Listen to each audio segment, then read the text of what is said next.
Sorry, this should have been attached to the previous video. So we have a default choice, workplace pension, you're automatically enrolled, or you've got to opt out of an organ donation. Or you have a mandated choice.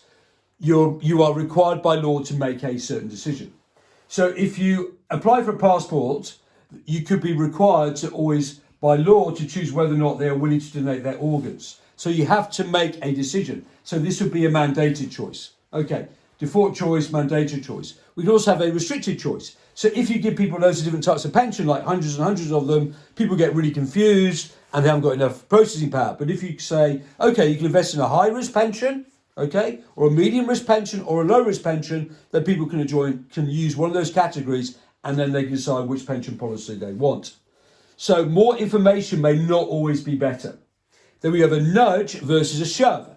A shove is the law. A shove, it tells you this is how you're going to behave. A nudge is changing people's behaviour by quietly nudging them in the right direction without taking away their freedom of choice. Okay, so I'm big on processed food. Processed food is really bad for you, but we're not saying you can't eat processed food. We're just going to give you the right information, so therefore you make the right decision. Okay, so that is that video on there.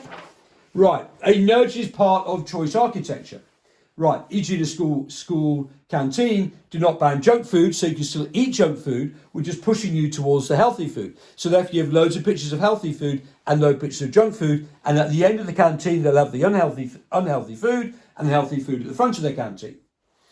Critics say that you are manipulating, interfering with people's freedom to choose. Yes, I suppose you are, but you're trying to push them into the right choice. Thaler and Sunstein, people do not have complete information, so therefore it's good to try and manipulate people to try and make people make the right decision. I quite like this bit here, is people do not have unlimited cognitive ability and people do not have unrestrained willpower, so therefore they may make the wrong decisions.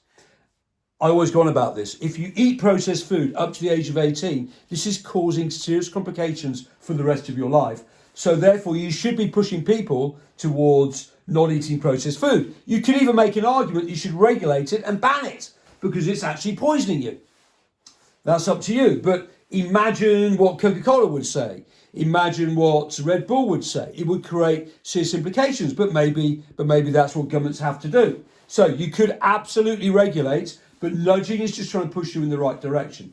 But here, some people say, oh no, you can't do this because this is stopping people's freedom to choose, e.g. the idea of the nanny state.